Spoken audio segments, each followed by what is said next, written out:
My name is Katherine and today I'll be speaking about caffeine and its effects on the body. As college students, we drink a lot of coffee, maybe too much coffee. I'm a nursing student and have plenty of sleepless nights, so I am one of those people. I heavily rely on coffee and other energy drinks to keep me up at night before exams and when my brain decides to go crazy. So how many of you consider yourselves caffeine addicts? How much coffee do you drink a day? 1 cup or maybe even more?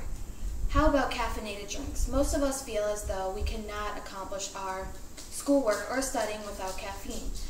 I know I feel that way too. But how is this affecting our health? Is it good or bad for us? Caffeine can be found in coffee, tea, soft drinks, chocolate, energy drinks, and even comes in tablet form.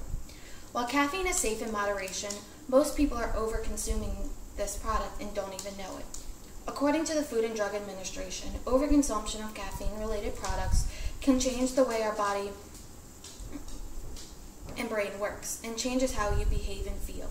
Caffeine has positive and negative effects on the body and is important to know since we consume caffeine in one form or another each day. Caffeine is a central nervous stimulant. The central nervous system consists of the brain and spinal cord. The central nervous system is considered the processing center of the brain. Caffeine blocks receptors responsible for sleep and relaxation and stimulates other receptors such as dopamine, which then causes the alertness and wakefulness feeling. Caffeine can cause the body to release a hormone known as adrenaline. We all know and have heard of what adrenaline is, but do we really know what it is? Adrenaline is the fight or flight hormone that causes effects such as increased heart rate, dilated pupils, increased blood pressure, and the list goes on. Before I go into negative aspects of caffeine consumption, caffeine does have a number of positive effects. Studies have shown those who drink a large consumption of coffee seem likely to develop Parkinson's disease. In older adults, caffeine consumption reduces the risk of Alzheimer's and dementia. Other positive aspects consist of increased alertness and attention, decreased fatigue, and lowers risk for cardiovascular disease.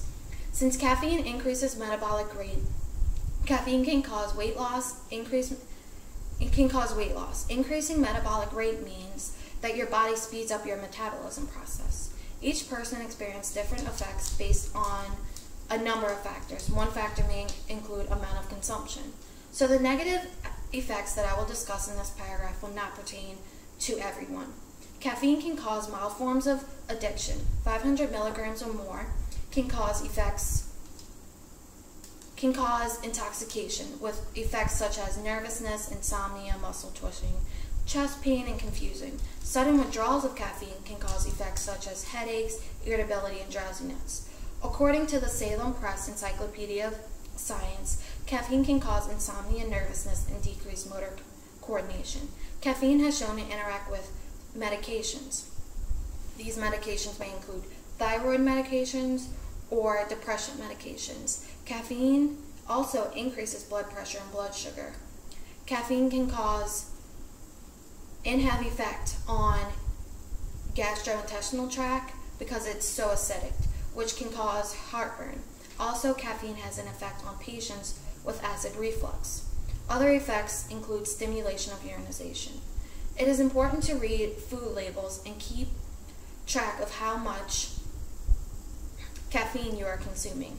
A healthy amount of caffeine is 200 milligrams per day, which is equivalent to about 2 cups of coffee a day or so.